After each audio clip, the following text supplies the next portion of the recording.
Assalamualaikum warahmatullahi wabarakatuh. Alhamdulillahi rabbil alamin. Wassalatu wassalamu ala asrafil mursalin Sayyidina Muhammad wa ala alihi wa sahbihi ajma'in. Amma ba'du. Dulur-dulur seiman, kali ini kita akan membahas ayat 17 dan 18 dari surat Al-Maidah. Adapun arti dari ayat 17 adalah sebagai berikut. Sungguh telah kafir orang yang berkata sesungguhnya Allah itu dialah Al-Masih putra Maryam. Katakanlah Muhammad, siapakah yang dapat menghalang-halangi kehendak Allah jika dia hendak membinasakan Al-Masih putra Maryam beserta ibunya dan seluruh manusia yang berada di bumi?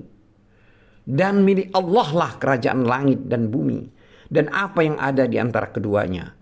Dia menciptakan apa yang dia kehendaki dan Allah Maha Kuasa atas segala sesuatu.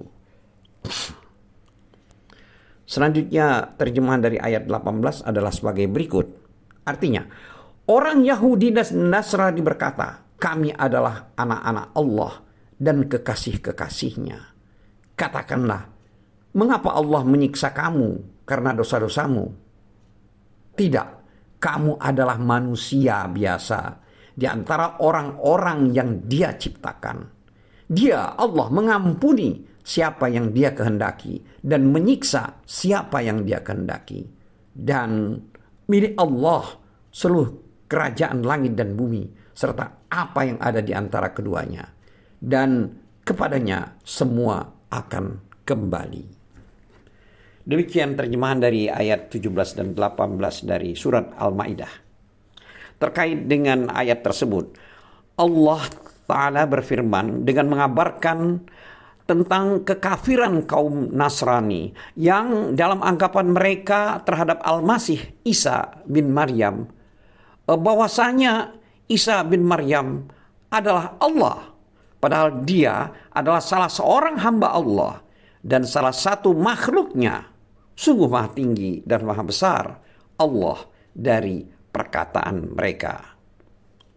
Lalu Allah Ta'ala berfirman mengabarkan tentang kekuasaannya terhadap segala sesuatu yang berada di bawah kekuasaan dan kerajaannya.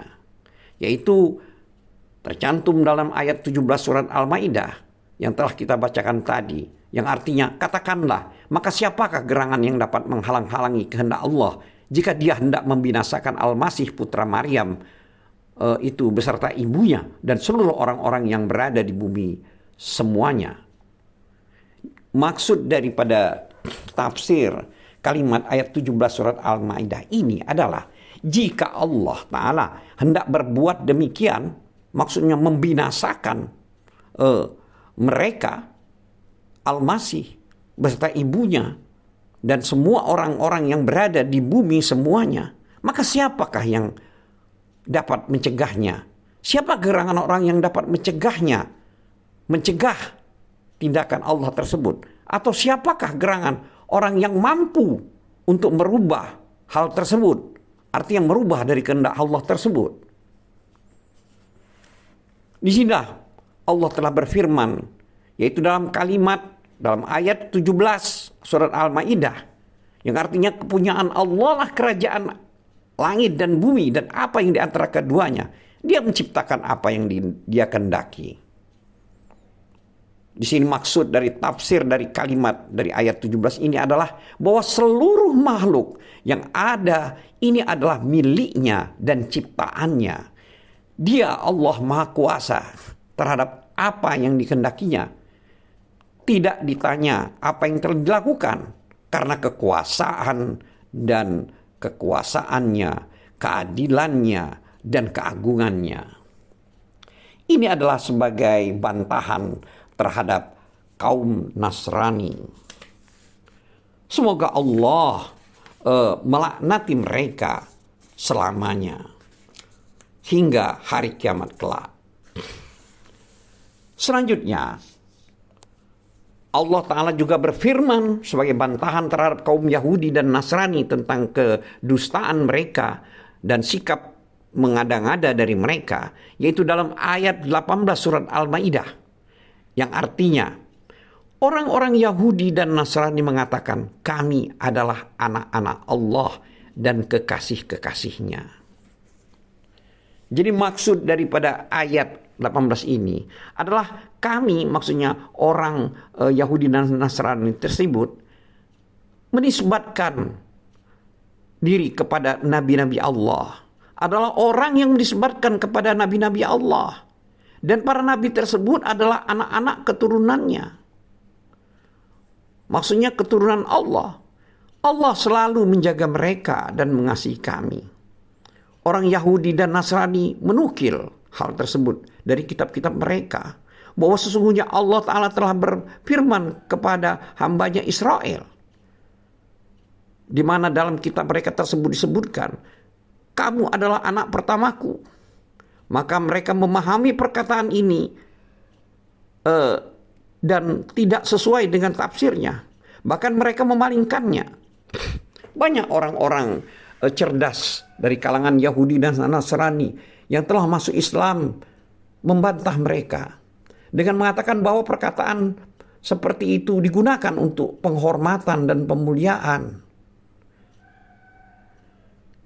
Kaum Nasrani menukil dari kitab-kitab mereka bahwa Isa telah berkata, sesungguhnya aku pergi menemui ayahku dan ayah kalian. Di sini maksudnya Tuhanku dan Tuhan kalian. Namun diterjemahkan sebagai ayahku dan ayah kalian.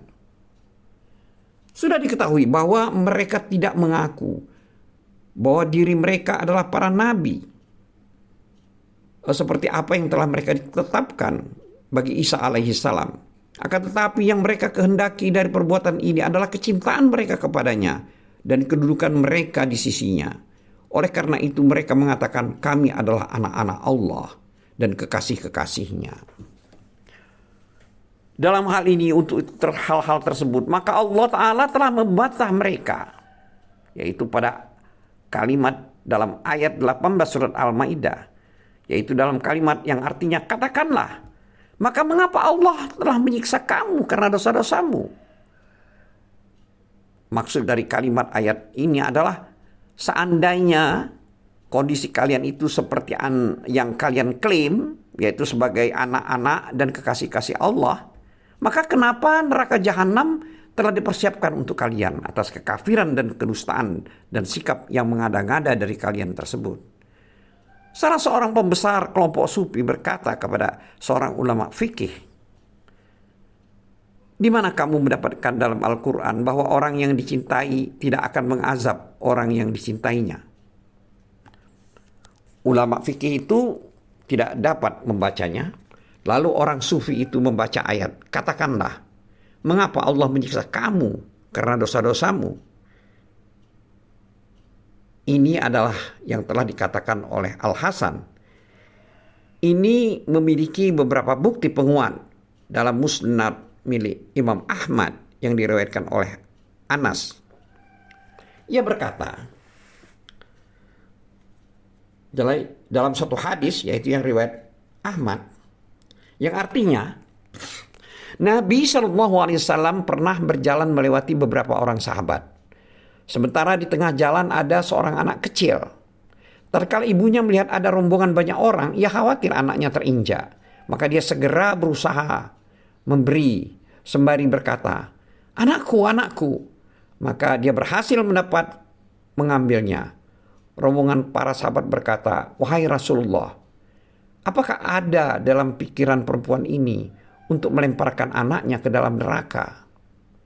Maka Anas berkata, maka Nabi SAW menenangkan mereka sembari bersabda, tidak. Dan demi Allah, seseorang tidak akan melemparkan kekasihnya ke dalam neraka.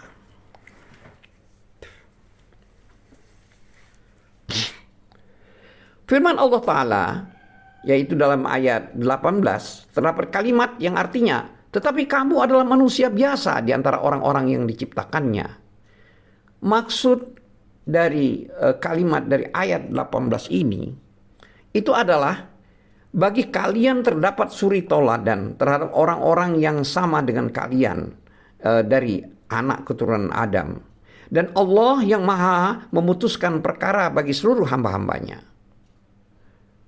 Selanjutnya, kalimat dalam ayat 18 tersebut, Allah telah berfirman yang artinya mengampuni siapa yang dikehendakinya dan menyiksa siapa yang dikehendakinya. Di sini maksud daripada kalimat dari ayat ini adalah Allah berbuat sesuai dengan apa yang Dia kehendaki. Tidak ada yang menyelisihi keputusannya. Dan Dia adalah zat yang maha cepat perhitungannya. Selanjutnya dalam ayat 18 tersebut terdapat kalimat, dan kepunyaan Allah lah kerajaan antara keduanya.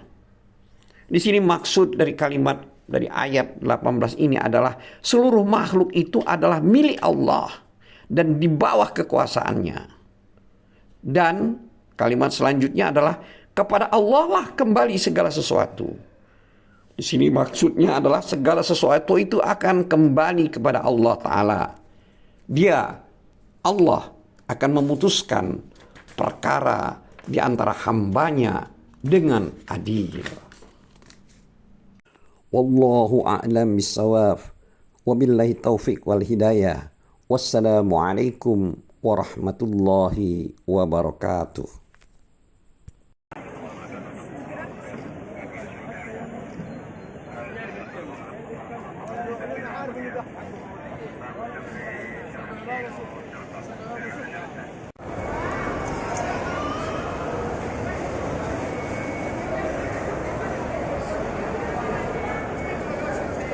Mau lihat itu dah.